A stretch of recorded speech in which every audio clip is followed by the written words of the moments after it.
pessoal, Henkel Talk na área para nossa segunda rodada. Estamos aqui direto do Kobe Expo, a feira maravilhosa do Comitê Olímpico do Brasil, aqui em São Paulo, nesse final do mês de setembro, esquentando todos os tamborins, pensando nos Jogos Olímpicos de Paris 2024 e nos Jogos Pan-Americanos de Santiago, que acontecem agora no mês de outubro. Tá muito legal, a Henkel montou um stand maravilhoso. Aliás, onde você olhar aqui, painel de LED é Henkel e não podia ser diferente. É claro, se é Henkel, é da melhor qualidade, e o Kobe, nessa parceria maravilhosa, colocou a gente para bater um papo hoje aqui, e eu tô numa felicidade, a perna treme em alguns momentos. Sabe por quê? Deixa eu contar uma história rapidinho. Hoje eu tenho o orgulho, o prazer e o privilégio de não ser só um companheiro de trabalho. Lá no estádio do Morumbi, por exemplo, é cabine, é lado a lado. A gente fica dando tchauzinho um pro outro e sempre conversa.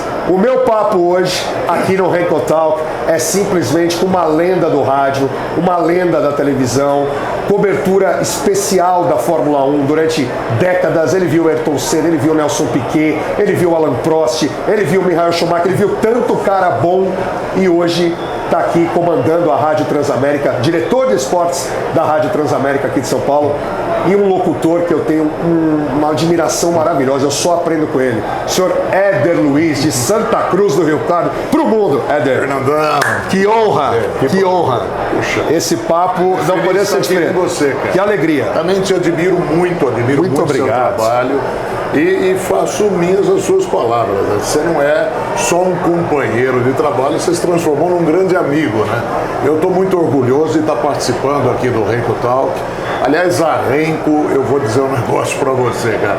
Eu me orgulho muito porque a Henkel é nosso parceiro, né? É uma marca que, olha, hoje em todos os grandes eventos de São Paulo. Domingo eu estava no Morumbi e fiquei emocionado porque os painéis de LED da Henkel deram outra vida para o estádio. Mudou tudo, né? Mudou o Morumbi. Então você vai vendo todos os grandes eventos. Cheguei aqui na Kobe Expo vendo a marca Henkel em todos os locais, né? E são amigos também, o Alexandre, o Laranjeiro, o Rodrigo, enfim, a galera toda. Estou muito feliz de estar participando. Sei que passou o Miller por aqui, né? E estou tendo a honra de conversar com meu amigo Fernando. O Miller é o nosso host também um apresentador, só que eu tive uma ideia, né? No primeiro programa eu falei, peraí, Ale, Antônio, o Miller é o maior ídolo que eu tenho como jogador de futebol. Sou São Paulino, assumindo, né? Depois de um período aí trabalhando, assumi o meu time, faço isso na Rádio Energia 97. O Éder tá na cabine do lado, na Rádio Transamérica. Não tem problema nenhum, né, Éder? Porque a gente está ali para trabalhar em prol. E o Miller, como primeiro convidado, você gritou o gol do Miller. E eu tenho hoje o prazer de ter gritado o gol do Miller e ser um amigo também. E acho que é uma coisa muito legal. Ele foi o primeiro convidado e ele vai ser também um dos apresentadores. Esse Miller jogou um pouco de bola, né? Jogou muito, pouquinho, né? Muita bola. Eu diria a você que o Miller é um dos jogadores mais habilidosos que eu vi em ação no futebol brasileiro. E é um cara maravilhoso também, um cara que fez história no futebol, né? Jogando pelo São Paulo, jogando pela seleção brasileira. Um cara que sempre teve a minha admiração e virou também um grande amigo, né? Então, é bom a gente ter essa oportunidade, né, Fernando? Você curtir pessoas que você admira, né? E que fizeram a história do nosso futebol, que fizeram a história do esporte brasileiro. Você falou há pouco aí do Senna, por exemplo. Hoje, tantas pessoas falam do Ayrton com aquele ar de saudade, né? E, puxa, eu tive a oportunidade de conviver com o Ayrton durante 16 anos cobrindo o circo da Fórmula 1.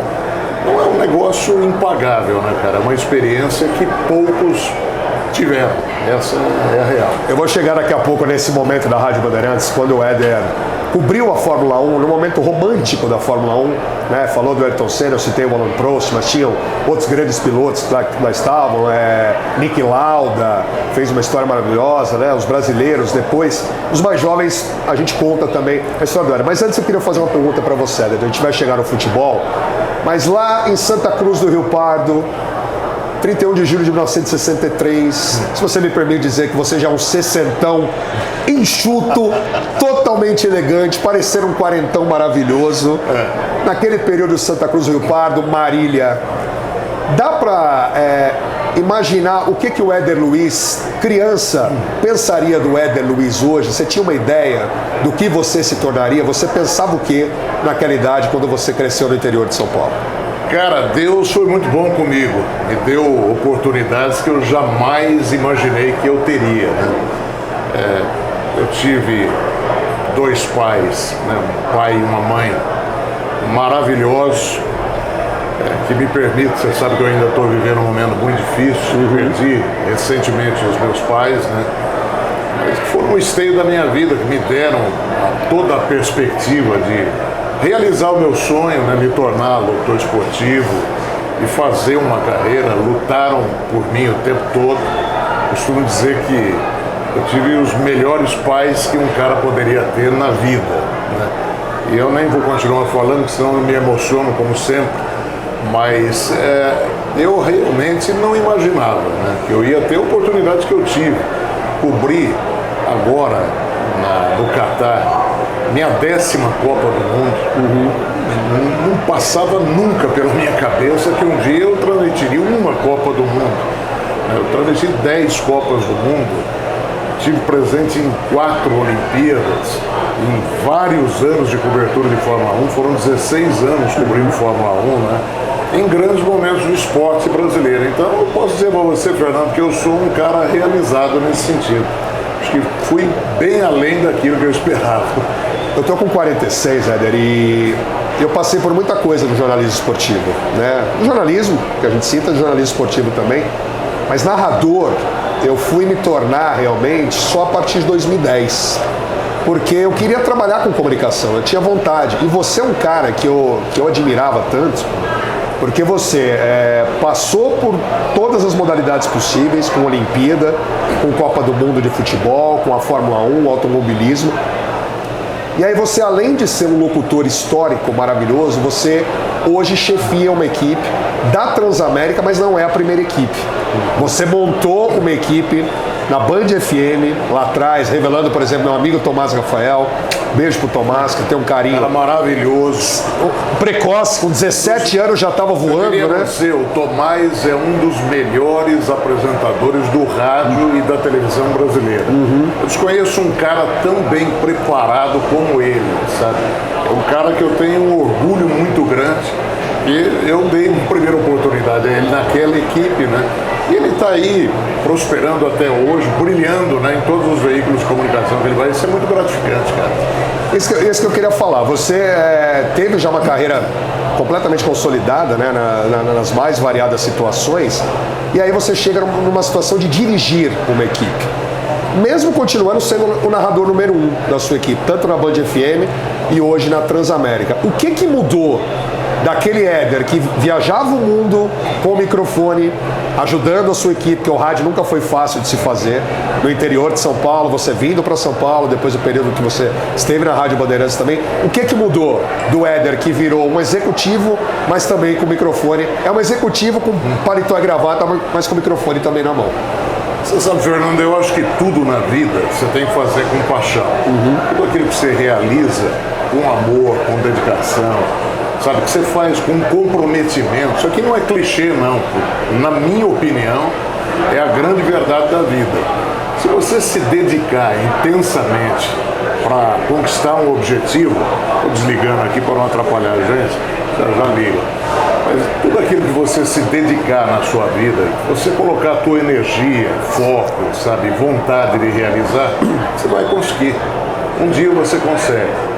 E eu acho que essa veia publicitária, né, que desde o início da minha carreira, lá no interior, eu fui cultivando, eu acho que isso estava dentro de mim. Então, eu não sou um locutor esportivo só, né? Eu também atuo no campo publicitário. Isso foi marcante, né, durante toda a minha carreira, continuo atuando. E eu acho que o que mudou, eu acho que no relacionamento com as pessoas, absolutamente nada. Porque quando eu montei a equipe esportiva lá atrás, não na Band, mas na Rede Capital. Isso. Né? A gente fez, na verdade, um grupo de amigos, né? O Henrique Guilherme, que está comigo até hoje. O Barba. O Roberto Carmona, que nos deixou muita saudade também. são caras que me ajudaram a construir um novo momento aí, né? E eu acho que sempre eu tive aquela postura, eu nunca fui chefe de ninguém. Eu sempre fui um parceiro de trabalho, né? Eu acho que isso aí a gente conseguiu montar uma família, né? Toda família sempre tem uma ovelha negra, ou duas ou três, né? Mas eu tenho pessoas que estão comigo há mais de 20 anos, né? Trabalhando juntos, e que compartilham comigo o mesmo sentimento que eu tenho, de fazer o trabalho da melhor maneira possível, né? Eu acho que esse sentimento de identificação com essas pessoas fez com que a gente trilhasse esse caminho por tanto tempo juntos, né? Agora, o que mudou em mim, eu acho que absolutamente nada, né? Porque eu acho que quando você... Te criou mais responsabilidade? Sem dúvida, porque é, de qualquer maneira, gestão de pessoas, né? E você fazer gestão de pessoas não é fácil. Todo mundo pensa de uma forma, né? Você tem que saber equalizar aquilo tudo. Eu acho que isso foi um legado bacana, porque a gente, ao longo de 23 anos, né, que a gente está na rede Transamérica de rádio, quando a gente chegou na Transamérica não existia o esporte na rádio, né? A gente teve que criar todo aquele conteúdo. Hoje, indiscutivelmente, a Transamérica é uma das emissoras de maior notoriedade, né, quando você fala em cobertura esportiva. E eu acho que essa credibilidade toda a gente adquiriu justamente por isso, por montar um time muito unido, cara, sabe? A gente trabalhar juntos com o mesmo objetivo, com o mesmo foco, e os resultados vieram. Eu acho que esse foi o grande segredo para que a gente conseguisse levar a Transamérica onde ela chegou. E ela está com números tão incríveis, né, Éder? E você fez uma coisa bacana, que é colocar dentro de uma emissora FM, que tinha uma história maravilhosa da música, né? E tem até hoje, aliás, o Estúdio Transamérica é um programa que eu adoro, voltou agora também, dentro do Conectados, com meu amigo Roman, com a Dani, com o Tortinho, grandes irmãos que eu tenho também. Mas de repente o esporte começa a dominar o horário, né? Você tem o Papo de Craque 1, o Papo de Craque 2, o Galera Gol, que foi um programa que fez um sucesso muito grande, o Hashtag na Bola, que está agora também, no horário do almoço também. Isso é uma marca sua, isso é uma coisa que você sempre, e dando oportunidade para todo mundo. A gente sabe que às vezes na questão da gestão não é fácil, porque tem gente que joga contra algumas vezes numa situação como essa, mas você sempre batalhou por isso, né, Éder? De colocar as pessoas para fazer aquilo que se tem paixão, que tem vontade no microfone, o esporte no caso. Sem dúvida. E eu procurei fazer, Fernando, uma equipe onde você tinha um grupo de profissionais já experimentados, né? Caras rodados já no mercado, mas a gente compôs essa equipe de profissionais experientes com muita gente nova, gente que estava começando e que hoje está brilhando aí no rádio, na televisão, né? O Ivan Drago, o Leandro, o Marco, o repórter que não faz estrago. Exatamente. E esses caras todos começaram comigo naquele momento, mas tiveram a possibilidade de absorver muita coisa daqueles caras que já tinham uma história para contar. André Henning, Valmir Jorge. O André, né? O André é outro cara que eu me orgulho muito. O André, eu dei oportunidade a pedido do Hermano, né? O Hermano é um grande amigo. E o André está fazendo esse sucesso todo aí, um baita narrador, né? Eu me orgulho muito. O André passou pela Transamérica. Outro cara que também eu gosto muito, né? Foi meu querido pai e que me deu um alô para que eu trouxesse lá do interior, que foi o Gustavo Villani. Sim, que tá grande Guga. Hoje o grande Guga tá brilhando. Você trouxe o Rodrigo Vessone, né? Que hoje brilha no meu timão, meu amigo, o pessoal fez Transamérica, né? E é isso aí que é bacana, sabe? Hoje a gente olha para a imprensa esportiva, cara, você vê tanta gente boa e começou exatamente naquele momento por uma iniciativa minha de criar uma equipe esportiva que não existia, né? E a gente vê tanto cara bom brilhando aí no rádio, na televisão hoje. Isso é muito gratificante, porque não é só um negócio, né? Você tem que deixar algum legado, alguma coisa boa você tentar realizar para a classe. E eu acho que realizar alguma coisa para a classe é isso, né? Porque tem muita gente que fica só na teoria, mas não faz nada no campo prático. Eu acho que a gente conseguiu efetivamente fazer alguma coisa no campo prático. Trouxemos, revelamos profissionais, né, que tiveram oportunidade ali e que conseguiram sedimentar, construir uma carreira. Éder, em décadas trabalhando, você viu um futebol romântico, você viu um futebol com craques, né, da década de 70, 80, 90. 2000 para cá se tornou um futebol mais físico, um futebol mais pragmático. O futebol ficou chato? Não, o futebol mudou, como está mudando tudo no mundo, né? Eu acho que são momentos diferentes, né? O futebol da década de 80, 90, eu particularmente, eu gostava mais porque era um futebol mais cadenciado, ele era mais jogado, né? Artisticamente era mais plástico, é mais gostoso de se ver. Jogadores com mais capacidade técnica? Eu diria que sim, eu diria que sim, porque infelizmente hoje a gente continua tendo grandes jogadores, tecnicamente brilhantes, né? Mas a intensidade do jogo é outra, né? Hoje não dá tempo para o cara pensar. Quando ele vai tentar fazer um lance diferente, né, já tem 3, 4 em cima dele. Quer dizer, o grau de dificuldade aumentou muito. Eu não acho que o futebol piorou, o futebol mudou. Mas você continua vendo craques hoje, né, realizarem jogadas aí que puxa vida, né? Você pode questionar qualquer coisa, mas você não pode questionar o talento do Neymar. Você não pode questionar a qualidade do Messi, né? Eles jogam aquilo tudo que eles jogam de futebol e hoje num espaço muito mais reduzido, né, do que nós tínhamos no momento anterior. Então acho que plasticamente o futebol era mais bonito, tinha mais espaço à disposição, né? Eu estava vendo um gol outro dia, né? Eu estava vendo alguns lances da Copa de 1970. É o Gerson, com a capacidade que ele tinha, a visão, a leitura de jogo que ele tinha. Vou fazer aquele lançamento, né, de 40 metros, né, botando a bola no peito do Jairzinho lá na grande área adversária. Mas eu lembro, nesse lance, ele dá um toque na bola e a bola fica questão de 2 metros à frente dele, né? Não tira absolutamente nada da beleza do lance, né? Mas hoje, para ele realizar um lance como aquele, é muito difícil. Muito complicado. É muito difícil. Então, o futebol mudou, né? Tem lances que eram possíveis no passado que hoje são muito difíceis. Agora, você vê também jogadas do Pelé, do Rivelino, no momento anterior, que, olha, os caras estivessem jogando hoje com a qualidade do equipamento que o atleta, que o jogador tem hoje, eu acho que os caras também saíram em vantagem, porque eles não tinham a condição, o peso de uma chuteira, por exemplo, a bola, né? Mudou muita coisa, então é aquilo. O Pelé falava que se fosse hoje, ele não teria 1.289, ele teria 3.000 gols, né? Porque é isso, assim, né? Você fala, não, mas o cara tinha habilidade porque tinha mais espaço. Mas se os caras tivessem a qualidade do equipamento hoje, peso da camisa hoje, pode estar chovendo, mas não retém, né, o líquido. Quer dizer, o cara teria condição de jogar muito mais do que ele jogou lá atrás, na década de 80, 90. Então acho que isso é tudo muito relativo. Quem tem talento, cara, brilha em qualquer circunstância.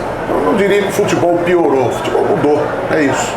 Éder, eu sou professor de locução também, né, e os alunos sempre me perguntam na questão da narração esportiva o básico, a diferença do rádio e da televisão, né? Você migra para a televisão, ali depois de um período brilhante, você ficou muito tempo na TV Record, você participou de jogos na Rede TV, no Esporte Interativo, fazendo jogos do Campeonato Europeu. Como foi essa transição para você? Porque a gente brinca no meio, né, radiofônico, quem faz rádio faz tudo, né? E o contrário não é bem assim. Quem nasceu na TV não vai conseguir fazer o rádio.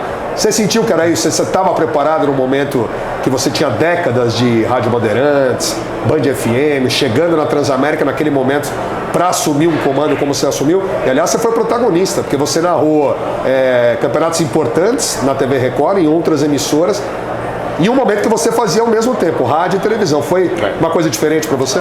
O grande problema foi exatamente esse. Você tentar fazer ao mesmo tempo as duas a rádio coisas e a televisão. Esse foi o grande problema. porque o time da locução da televisão é completamente diferente do rádio. Você não precisa na televisão dizer necessariamente tudo o que está acontecendo. A imagem fala por si, né? A imagem fala por si. E a minha entrada na televisão foi até acidental. Foi um negócio que eu não estava prevendo. O Cleiton Machado, irmão do nosso Kleber, né? Na época ele trabalhava na área comercial da Rede TV e a Top Sports, que depois virou Esporte Interativo, estava começando a fazer os campeonatos internacionais da Rede TV. Então não estava nos meus planos transmitir em televisão, nunca teve, né? Mas aí o Cleiton veio e insistiu bastante para que eu fizesse um piloto, e o pessoal curtiu, gostou, e aí eu comecei a transmitir com o Netão. Grande craque. A Liga dos Campeões, né? 2003 isso. Aí comecei a fazer essas transmissões, repercutiu muito a Liga dos Campeões, eu me lembro, inclusive, a gente transmitiu, a final foi Porto e Mônaco. Isso, que o Porto foi campeão e depois jogou o final do Mundial com 11 Caldas. Com Carlos Alberto. Isso, com Diego. Né? Com o Diego. E na época, vamos combinar, não era uma grande final, mas chegou a bater 8 pontos da Rede TV. Foi um grande sucesso, né? Acho que aquele momento, aquele trabalho do esporte interativo, na verdade se resgatou, né, aquela cultura do brasileiro assistir futebol internacional, a Liga dos Campeões da Europa. Já tinha sido transmitido no momento anterior, mas foi esquecendo. E a gente começou a viver um momento muito interessante ali. Dali eu fui para TV Bandeirantes e acabei migrando para a Rede Record Televisão. Foram experiências, cara, incríveis na Record. Vivi grandes momentos lá na Record. Na Bandeirantes, que é uma casa que eu adoro até hoje. Eu tenho um grande carinho pela Bandeirantes, que foi a Bandeirantes que me deu a primeira oportunidade aqui em São Paulo. Então eu tenho um carinho muito grande pelo Johnny, pelo Ricardo, pela família Saad, né? Uma casa onde eu passei por 3 vezes, né? E foi uma experiência maravilhosa. Eu me orgulho muito de ter defendido o microfone da Rádio Bandeirantes, da TV Bandeirantes. Mas eu acho que eu incorri num erro, é tentar manter as duas coisas ao mesmo tempo, porque é muito difícil. Você vê, eu dirijo o esporte na Transamérica há 23 anos. E, cara, é um negócio extremamente desgastante. E chegou no momento Você estava falando, você tem 2 reuniões no dia, tem que fazer um jogo à noite, 2, 3 reuniões. Assim. E, de repente, eu estava transmitindo um jogo do Campeonato Paulista ou do Campeonato Brasileiro na quarta-feira na Rede Record. E na quinta-feira eu estava transmitindo pela Rádio Transamérica.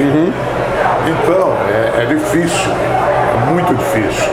Porque chega num determinado momento, você não sabe mais onde é que você está, você fica perdido, né?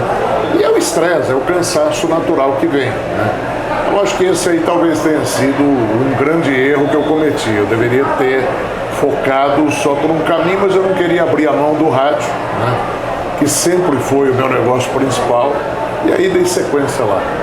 Éder, no futebol de hoje, né, a gente teve 2 décadas praticamente de 2 jogadores, né, na dualidade aí como melhores do mundo, praticamente o Messi e o Cristiano Ronaldo fazendo tudo. E eu acompanhei muito futebol também, você mais ainda, e não ficou uma situação que, precisava ter mais nomes, né? O Neymar aparecendo também, em outros tempos a gente via tanta gente concorrendo, mas 2 jogadores viraram os ídolos, principalmente na meninada. A gente vê molecada de 10, 15, 20 anos, não fala mais dos grandes ídolos do Brasil. O Ronaldo Fenômeno talvez tenha sido o último. O Neymar é mais uma questão da imagem que ele trouxe nos últimos anos, mas muito Messi, Cristiano Ronaldo. Você acha que o futebol perdeu um pouco esse encanto, principalmente os jogadores lá de fora, para 2 apenas terem esse tipo de situação, só 2 ficarem no domínio aí entre os melhores? Eu acho que a disputa entre o Messi e o Cristiano, do ponto de vista mercadológico, foi muito interessante. Então acho que a mídia, né, se fixou muito nesses 2 jogadores e vamos combinar. Fernando, os caras arrasaram. Sim. E voltando de novo, voltando lá atrás. É determinação, é foco, é vontade, né? Os caras continuam até hoje. E claro que aí vem agora, começa o peso da idade. Eles jogam em alto nível, né? Porque se cuidam. Então eu acho que é isso. Eu acho que existem jogadores que foram diferenciados justamente em função disso. Porque tinham uma qualidade superior, né? nesse tempo também passou muita gente boa pelo futebol internacional.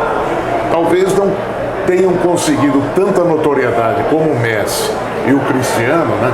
Porque a mídia se concentrou muito ali naquela disputa, né? A dualidade dos dois, né? A dualidade dos dois, né? Porque eles jogaram muito, né? Eles tiveram uma fase brilhante. Messi atuando pelo Barcelona, aquele momento foi imbatível, né? E o Cristiano pelo Real Madrid, né? Então tudo se concentrou em La Liga, era uma disputa entre Barcelona e Real Madrid, mais entre Messi e Cristiano Ronaldo. Mas ídolos a gente continua, muita gente está aparecendo no futebol aí, né? O Vinícius é um grande jogador, acho que tem tudo para brilhar, fez uma primeira Copa do Mundo e tem um futuro brilhante pela frente. E o futebol vai se renovando, né? Tem tanta gente surgindo. A gente estava conversando agora há pouco a respeito do teu time, por exemplo, né? São Paulo foi campeão. Você vê, você tem da base de São Paulo que jogou domingo no final do campeonato. Diego Costa, Pablo Maia, Beraldo, que é um zagueiraço, futuro zagueiro de seleção brasileira. Daqui a pouco já está fora do Brasil também. O injustiçado Nestor, que foi injustiçado pelo torcedor de São Paulo. Né? Luan, Wellington. Né? Cara, é muito jogador. O Juan no banco também. É muito jogador bom, sabe? Às vezes o brasileiro não dá o devido valor. Eu me lembro, por exemplo, o Kaká, quando estava no São Paulo, quantas vezes eu vi o Kaká sair vaiado no Morumbi. Ele quase foi escorraçado. Cara, e para virar aquele monstro que ele virou jogando no futebol europeu, né? Jogando pela seleção brasileira. Então, acho que às vezes o brasileiro é um pouquinho exigente demais com os seus ídolos, é isso. Eu tenho uma curiosidade, Adel. Você cobriu Fórmula 1, 16 anos, viajando no circo por tantos países, né? Que é uma experiência incrível para trazer a emoção. Uma época que o Galvão estava na televisão, mas o rádio tinha o Nilson César fazendo pela Jovem Pan, grande Nilson. Viajou junto com ele para fazer. Hoje tem o Oscar também, que já faz há bastante tempo também.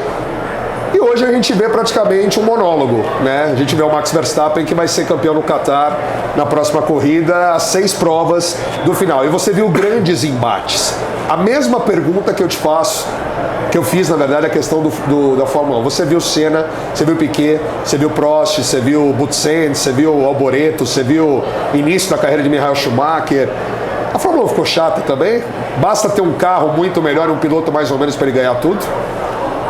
Eu acho que naquela época era mais braço, né? Tanto é que não tinha controle de tração, né? Essas coisas Hamilton, todas. Né? Há pouco tempo atrás ele teve a experiência de dirigir a McLaren do Ayrton Senna, que o Senna utilizou quando foi campeão mundial. Né?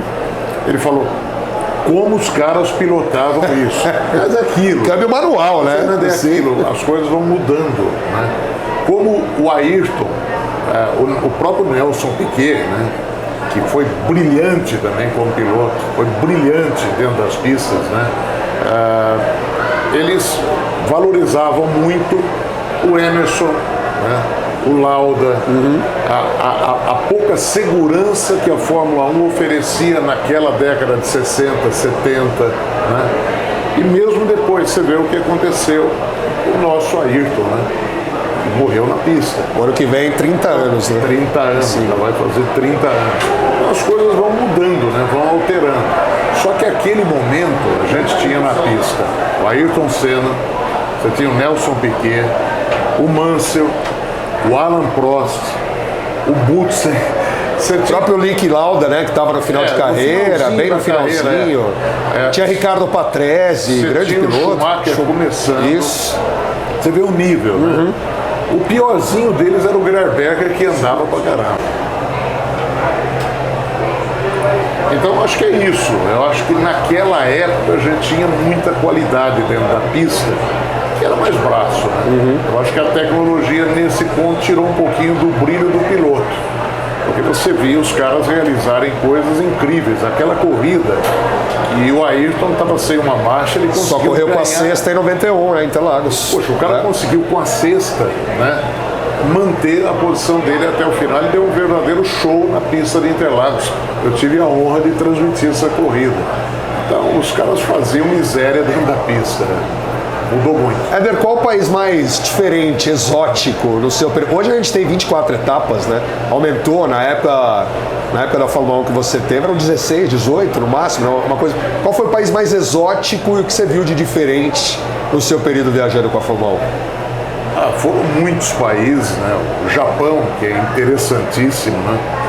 Inclusive ficou marcado para mim uma cena no Japão, porque o Ayrton, Fernando, lá, ele era mais idolatrado pelos japoneses do que os brasileiros. É verdade. Impressionante. Sabe, eu vi no final de 1988, quando o Ayrton se sagrou campeão mundial pela primeira vez, eu vi um japonês com a bandeira brasileira, mas chorando, sabe? Corrida que ele larga na pole, morre o carro, ele é ultrapassado por todo mundo e faz uma corrida espetacular para ser campeão. Faz uma corrida de recuperação, né? E ele na chuva era um negócio impressionante, né? E, cara, você vê um japonês chorando como se fosse um brasileiro. Mas não era um japonês que tinha ganho o título mundial, era um brasileiro, entendeu? Então vi coisas realmente incríveis. Japão, corrida da Austrália, né? E a gente em Adelaide. Né? Culturalmente foi muito bacana, né? Porque a minha vida é uma origem muito humilde, né? Lá em Santa Cruz, né? E de repente, através da minha profissão andei o mundo inteiro, cara, né? Fui em todos os continentes transmitindo Fórmula 1, futebol, Jogos Olímpicos. Foi muito bacana. E a família nessas horas? Ter que deixar, compreendia, entendia. Os preços, né? De tudo aquilo que você realiza. Você sabe muito bem, é a tua profissão também, Fernando. Sim. Não temos final de semana, né? Não tem final de semana. É isso. Né? Não tem feriado, né? Então fica difícil, né? O lance da confraternização, de família e tal, dificilmente você está presente, né? Mas, cara, é interessante, né? A minha filha estava para fazer aniversário, a filha do meio, Ana Luísa. Né? Ela ia completar 17 anos e naquele fim de semana, circunstancialmente, a tabela conspirou a favor. Tinha um jogo importante no sábado e no domingo eu não transmitia. E o aniversário era no domingo, né? E eu fui para a festa, né? Chega um determinado momento da festa, ela falou: pai, tá estranho você em casa de domingo. Nunca vi isso, né? Pô, a vida inteira, cara. Sabe? Domingo é dia de eu estar no estádio de futebol transmitindo o jogo, né? Mas é aquilo tudo, aquilo que você faz com paixão, cara, sabe? É diferente. Você abre o microfone no domingo, eu tenho certeza, eu acompanho o teu trabalho na 97, você faz aquilo com amor, sim, né? Totalmente. Sabe, com paixão, com alegria. Você não está ali sabe, é um pesadelo aquilo para você, não, você está ali porque você quer, né? Então acho que a gente é privilegiado, porque trabalhamos com uma coisa que nós gostamos muito, né? É claro que faz falta o fim de semana de vez em quando, né? Tô até rouco de domingo ainda. Eu também. Apresentando um evento igualzinho, aqui, eu tava vendo aqui. Tô me recuperando porque quinta-feira tem o Boca e Palmeiras. Eu narro amanhã o São Paulo. A gente tá ao vivo aqui. Na quinta, então não é fácil. Mas essa atividade constante, às vezes você fica um pouco mais cansado e tal. Mas vamos combinar que fazer o que a gente faz é legal, né? Domingo, aquela festa que nossa, foi no Morumbi. Maravilhoso. Eu diria poucas vezes a gente viu uma situação como aquela. Cara, foi uma das comemorações mais emocionantes que eu vi nos últimos 20 anos de futebol. Foi mesmo. Eu assisti os jogos de futebol. Eu achei um espetáculo domingo no estádio do Morumbi. Eu acho que a última grande festa naquele nível de alegria que eu vi foi em 2012, lá no Japão, quando o Corinthians foi campeão mundial. Aí foi um negócio, foi uma catarse, né? A invasão corintiana em Yokohama. Tomaram conta de Tóquio, de Yokohama, e Nagoya, onde você ia, tinha mais corintiano que japonês, né? Um negócio impressionante. E domingo a festa foi muito bonita, né? Éder, entrar em assunto de seleção brasileira antes da gente ir para a reta final. O Brasil já está, né, nas eliminatórias, seleção convocada pelo Diniz e mudou o formato. Você teve tantas Copas, você viu Copa do Mundo com 24, você viu Copa do Mundo com 32 e agora a gente vai para uma Copa do Mundo de 48 seleções. A seleção perdeu seu brilho perante o torcedor brasileiro? Você acha que a ausência de uma grande taça, que a gente vai completar exatamente o mesmo ciclo, que foi de 70 para 94, agora de 94 para 2026, um período assim. O Brasil perdeu seu brilho no que diz respeito à seleção brasileira? Não, a seleção, por tudo aquilo que a gente já realizou no futebol, por toda a história do futebol brasileiro, ela nunca vai perder o brilho. A seleção brasileira, para quem ama futebol, é uma coisa intocável, é uma coisa muito importante. Então, perder o brilho, não. Eu acho que o que aconteceu e conspirou contra a seleção nos últimos anos foi um afastamento, né? Os jogadores brasileiros todos convocados jogando no futebol europeu. Então não há aquele contato frequente com o torcedor brasileiro. Aquele que gosta, tudo bem, o cara gosta do campeonato espanhol, o campeonato inglês, gosta das competições e tal, mas ele não está vivendo e o cara não joga no clube dele aqui no Brasil. Então aconteceu um afastamento natural. Hoje o torcedor brasileiro é muito mais clubista do que torcedor da seleção brasileira. Verdade. Mas fica bravo quando tem convocação, né? Mas Esse é o olha, negócio. a paixão que eu vi dos brasileiros lá no Catar, quando a seleção entrava em campo, o sofrimento dos caras, quando a gente perdeu a classificação para a Croácia, uma classificação, vamos combinar, estava garantido. 4 minutos, né? Estava garantido, era só segurar a bola e garantir o resultado. Mas a gente acabou perdendo a classificação e ficamos aí pelo caminho. Mas o futebol brasileiro é um negócio encantador, né? Eu acho que a gente tem uma capacidade de renovação. A gente vai vendo quanto jogador bom está surgindo no futebol brasileiro, né? Isso aqui é um celeiro interminável. O Brasil realmente sempre vai ser isso. Surgem jogadores de altíssima qualidade. Você olha, por exemplo, para o futebol italiano. Quem é de expressão que surgiu no futebol da Itália nos últimos anos? Nada. Né?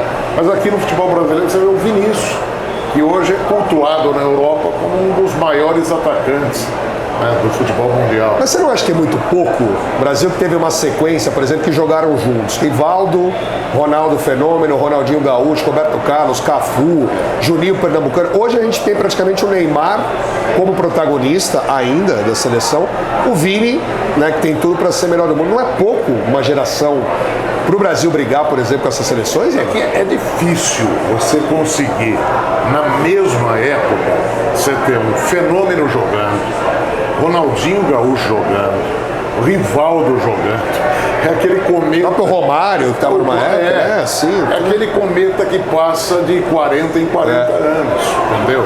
Acho que aquele momento foi um momento muito especial, né?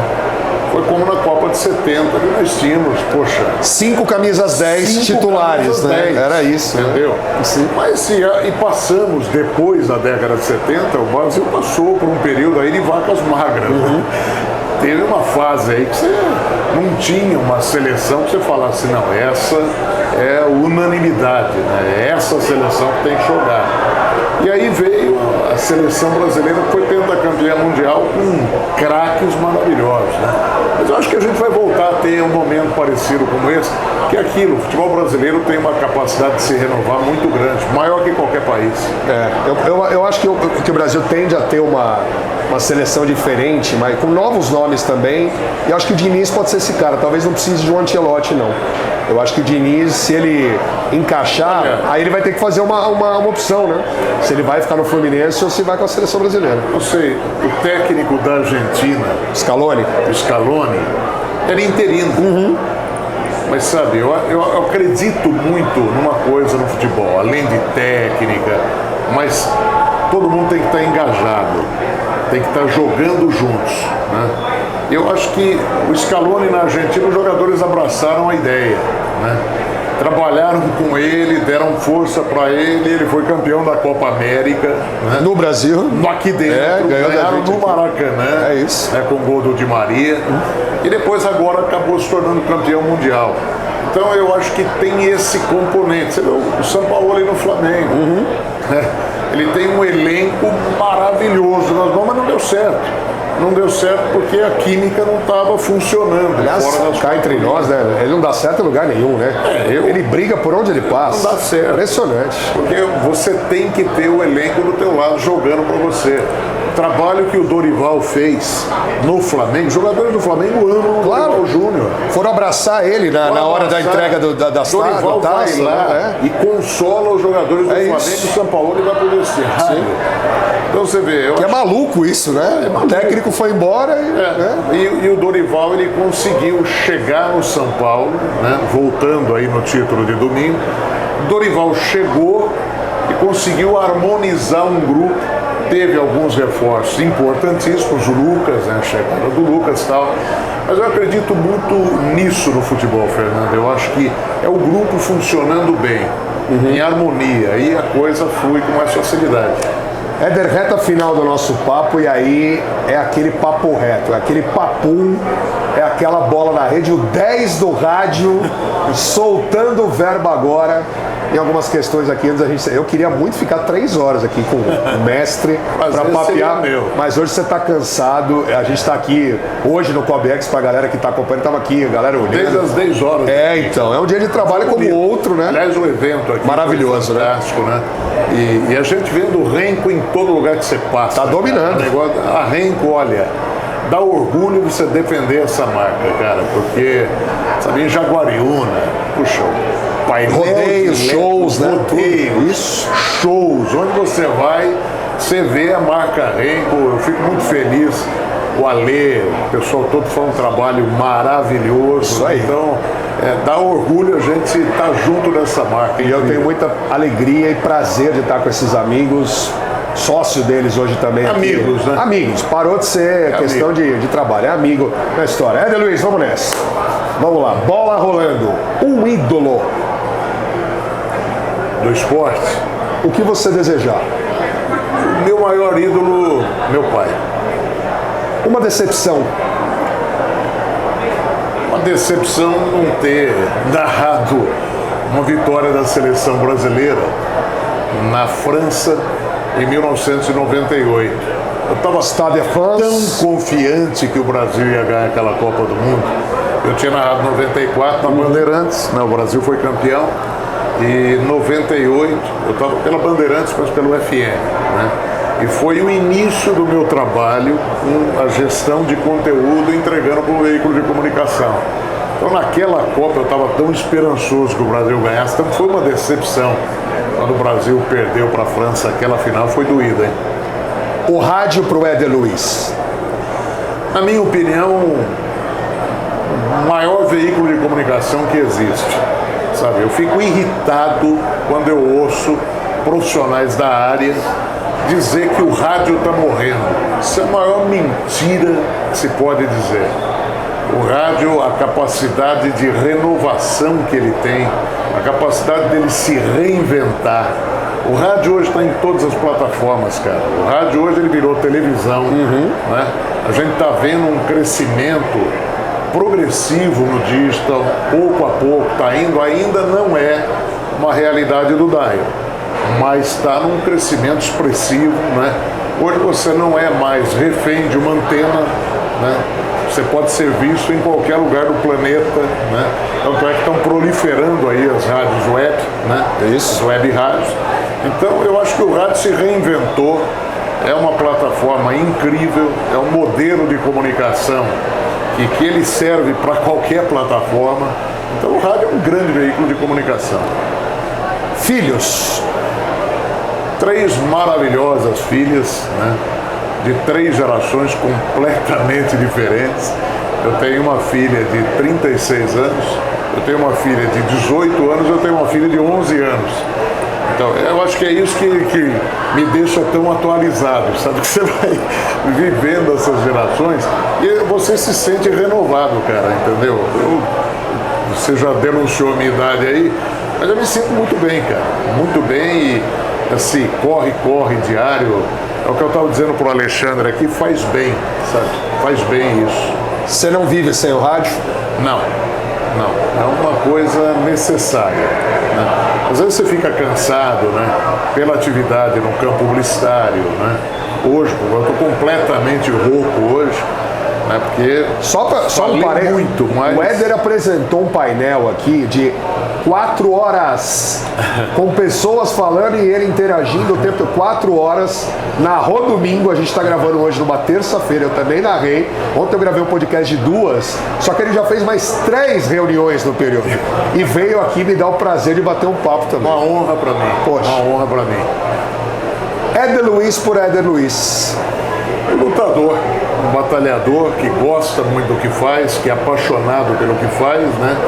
E enquanto tiver força vai continuar fazendo da mesma forma, né? Tentando sempre entregar o melhor em qualquer segmento de atividade que eu abraçar, seja narrando um jogo de futebol, sempre fazendo um trabalho publicitário, né? Sendo apresentando um evento.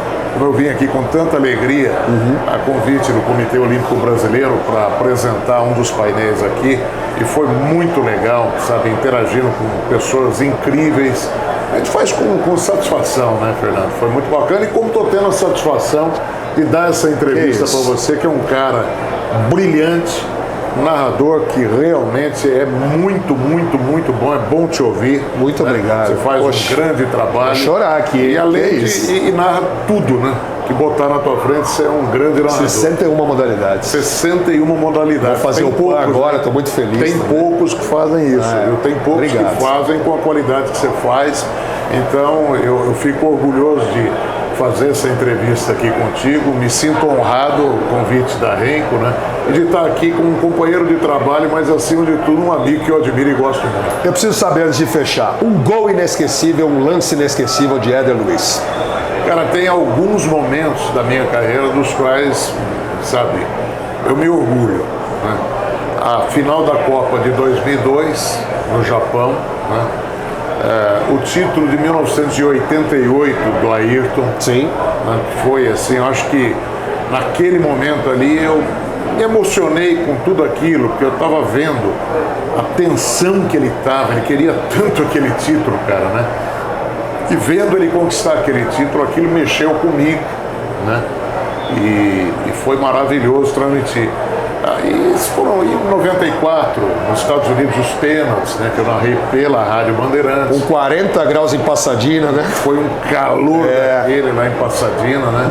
Mas, assim, são momentos inesquecíveis, como o primeiro, um gol inesquecível, que foi o gol mais bonito de Copa do Mundo, entre todos, né?